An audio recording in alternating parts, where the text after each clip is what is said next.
Oui, si on ne réussit pas souvent à demeurer en Christ, à marcher comme Christ, à vivre d'une vie sainte en Christ, c'est tout simplement faute de connaître le moyen que Dieu a préparé pour nous rendre la sainteté possible.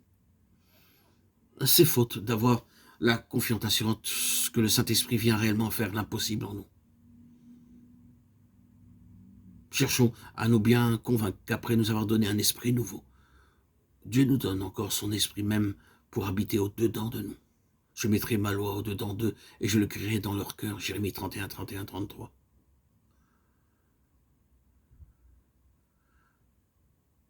Il est de la plus grande importance de bien distinguer ces deux opérations de l'esprit.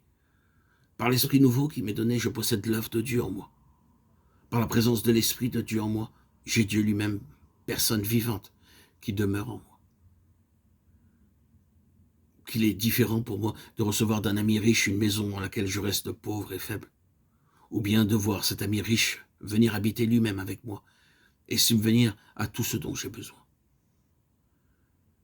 L'Esprit nous est envoyé pour construire le temple et pour l'habiter ensuite. Impossible d'habiter une maison avant qu'elle soit bâtie. Quand le Saint-Esprit bâtit son temple, c'est pour l'habiter lui-même.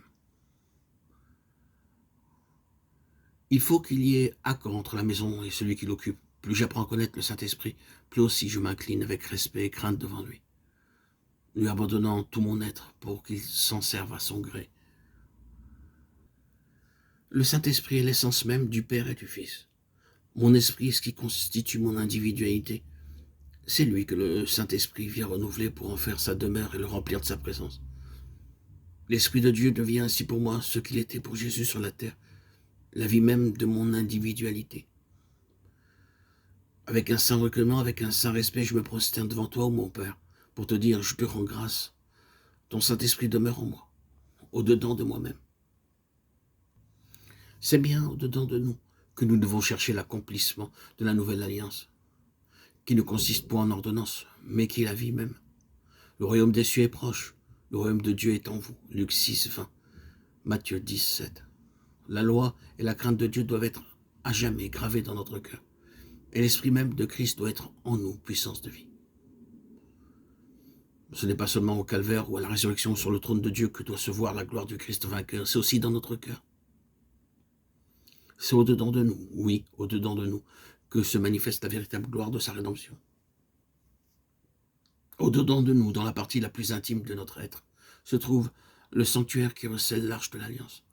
Là, sous le sang qui la recouvre et la loi écrite, que fait parler le Saint-Esprit, là aussi réside le Père et le Fils par la présence de l'Esprit.